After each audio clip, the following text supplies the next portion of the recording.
it seemed like someone, or maybe a group of people, had been targeting the women who lived there. This all started approximately 6 or 7 years back, when I was around 13 years old. My grandfather had owned a modest house just off the main highway, sitting right in the center of town for over 3 decades. Around the time COVID hit, my aunt moved in with him. Since my grandfather drives trucks for a living, he's away from home for large stretches of time. I used to spend a lot of time at their place with my aunt. There was no internet connection, so we filled our time coloring, listening to music, or swapping scary stories, mostly ones passed down through the family. One evening, while my aunt was by herself, she heard what sounded like metal jingling, but she brushed it off and didn't think much of it. A few days later, my grandfather came home to discover the lock on his cellar door, lying in fragments on the ground, as if someone had cut clean through it with bolt cutters. My aunt figured that must have been the sound she'd heard that night. The other major incident during that time happened when my aunt's dog, a massive German Shepherd and Great Pyrenees mix, started going absolutely berserk outside. When she went to investigate, she found a man standing on the other side of the backyard fence. The moment she stepped out the door, he bolted. About a year after that, my aunt moved out for a while, and things seemed quiet at that house, at least as far as we know. But over at my own house, that's when things started happening to me personally. My parents both worked night shifts, which left me and my 2 younger brothers home alone. Their schedule rubbed off on ours, and we ended up staying awake until the early hours of the morning pretty regularly. We'd hear tapping on the windows every now and then, and the sound of footsteps just outside the walls. Twice things escalated specifically at my bedroom window. Once, while I was asleep, someone smacked the glass right beside my head. My parents would either check things out themselves or call a male relative to drive around the house if they couldn't leave work, but nothing was ever found. That went on for about 3 years, until I was roughly 16, and my aunt moved back in with my grandfather. Things were calm for about a year before everything started up again. About 2 summers ago, when I was 17, I was half asleep in my room at around 2 in the morning when someone began hammering on the front door. I'd never actually heard police knocking in real life, but it matched every movie scene I'd ever seen. My dog was losing her mind, so I knew I wasn't imagining it, but it was late enough that I tried to convince myself to ignore it and drift back to sleep. That didn't work, so I got up. Just as I was stepping into the kitchen, the banging started again. At that point, I knew that if it were the police or someone genuinely needing help, they would have called out. But the only sounds were the pounding, the dog barking, and my own heartbeat. I crouched on the floor and called my stepdad for advice. And at that moment, my brother stumbled out of his room half asleep, asking what was happening. He grabbed the dog and opened the front door to find absolutely nothing there. The following summer, I got into the habit of sleeping on the couch when my parents were at work, usually because my friend and I would hang out there late. But one night when I was alone, I woke up around 6 in the morning to find both the front and back doors standing wide open for no apparent reason. Somehow none of our animals had escaped, which told me the doors had only just been opened. That same thing happened a second time, except I slept through it entirely, and my mom came home from her shift to find both doors wide open and all our pets scattered across the yard. That past year has also been terrible for my aunt whenever she's been home alone. She's been jolted awake in the middle of the night by a man shining a flashlight directly into her window, and at one point, a small red dot appeared on her chest from that same window. One evening, she came home and let her dogs outside, and 2 things happened almost simultaneously. She spotted a man darting out from behind a tree, and at the same time, her dog began eating something that hadn't been there before. The dog tends to get territorial about food, so despite my aunt's efforts to take it away, the dog swallowed it before she could intervene. Not long after, the dog became unusually drowsy and lethargic. My aunt was convinced that whoever had been running from behind the fence had stuffed Benadryl into a burger patty, deliberately drugging her dog to neutralize her biggest line of protection when she was alone.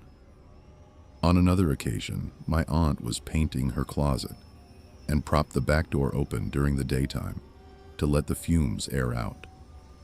She never saw anything, but suddenly the dog shot to her feet, and my aunt could hear the clicking of the dog's nails against the kitchen tiles as she sprinted toward the bedroom, then reversed course and charged outside, growling and barking at something unseen. Several sections of the backyard fence had been bent so far back, it looked like someone had deliberately pushed them down to crawl over, and it happened to be right where the security camera didn't have coverage. But the most significant thing the cameras actually captured was a night when my aunt was pulling into the driveway. A man was crouched behind some bushes and rolled himself down the hill to stay out of her line of sight as she got out of the car. That was the only time a person had actually appeared on footage. But the motion sensors had been triggering repeatedly, and whoever was out there always managed to stay just out of the camera's frame before anything happened. After putting all of that together, I initially assumed whatever was going on was something uniquely strange targeting our family. But when I started asking other women in the area, I realized it wasn't just us. Other women had been experiencing almost identical things, and it was nearly always when they were home by themselves. A neighbor of my aunt's even mentioned someone squatting near her property and stealing food in the night. I don't know why it's happening. I don't know who's responsible, and I don't know what will unfold when they're eventually caught. But it's deeply frightening, and it appears to be escalating, with the most recent incidents involving what can only be described as genuine break-in attempts, something that never happened in the early years of all this strangeness in our small town. I was living in a small town in Oklahoma with my mother at a little house on a lake. I was probably 10 or 11 years old at the time. One night, I was asleep in my room when I woke up suddenly and completely for no clear reason. This was unusual for me, and something felt immediately wrong. The only sound in the house was my mother snoring in the next room on the couch. I rolled over and tried going back to sleep, but a growing need to use the bathroom eventually forced me up and out of bed. The bathroom was on the other side of the house, around a corner, past the kitchen, and down a long hallway on the right side. After I finished and got up to leave, I flipped off the light switch and started heading back to my room. That's when I heard a distinct click behind me and noticed the glow of the bathroom light spilling into the hallway. I had just left that room. Terrified, I slowly turned around and watched the bathroom light begin clicking on and off, repeatedly before finally shutting off entirely. Standing in the darkness of that hallway, my eyes started picking out a white shape near the far end of the corridor.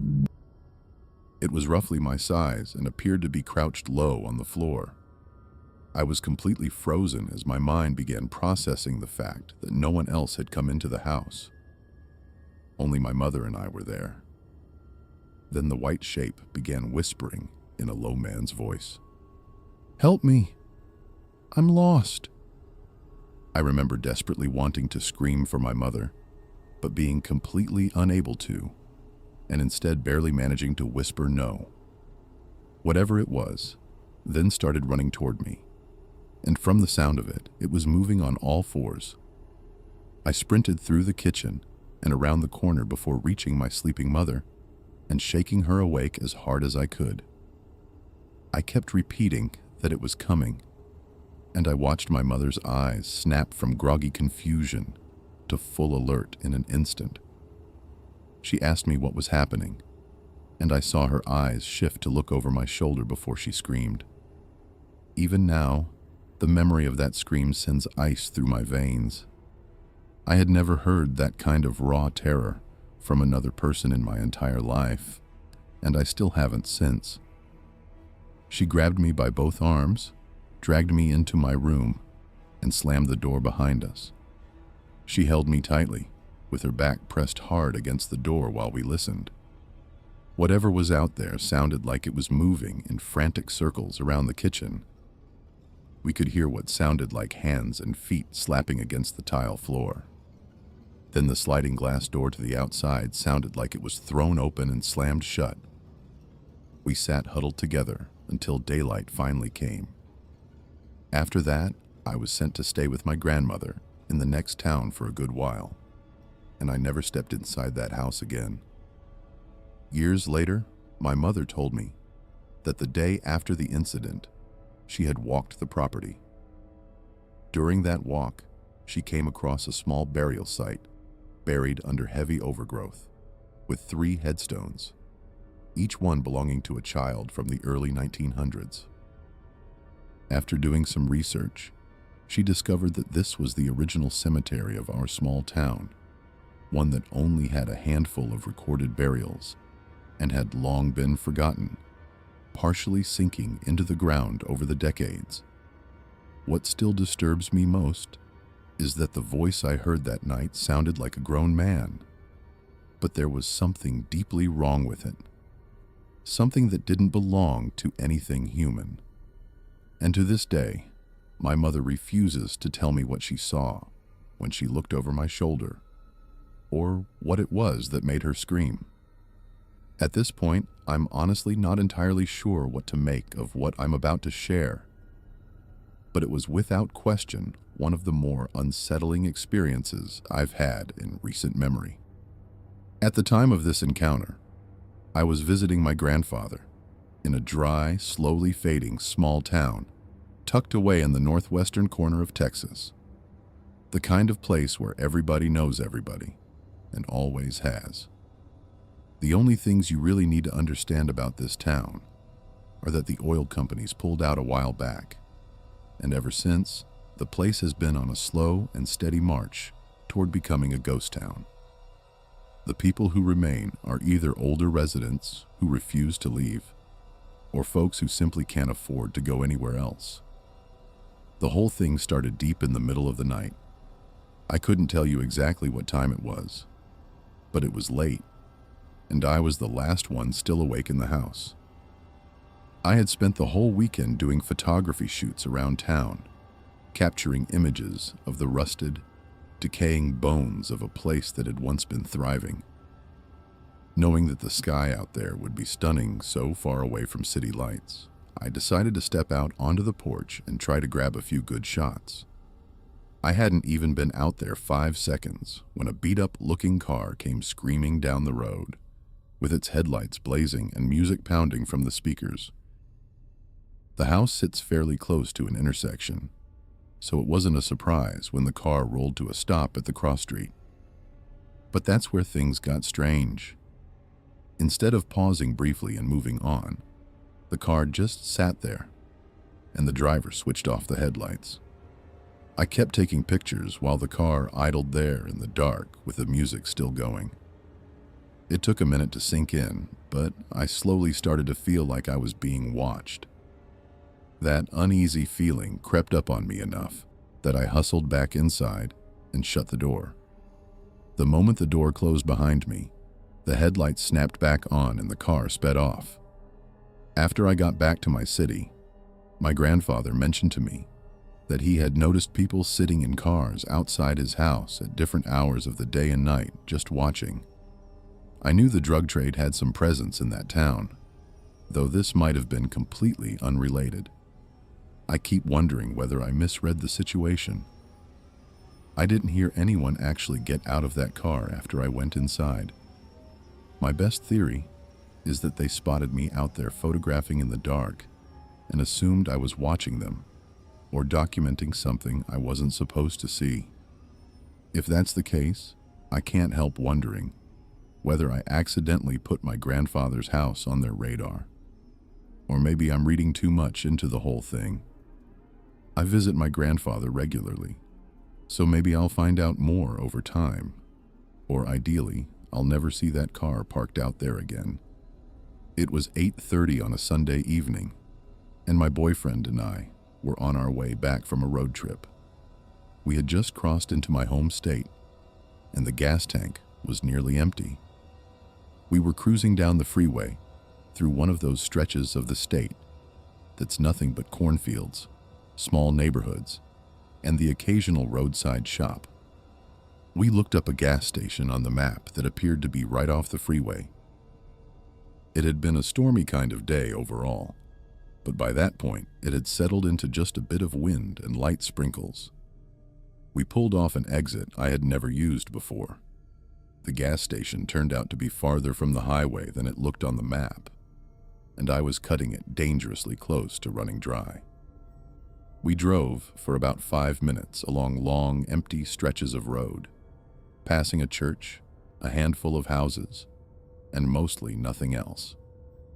We eventually reached what seemed to be the center of a small town, though I genuinely wasn't sure what town we were even in.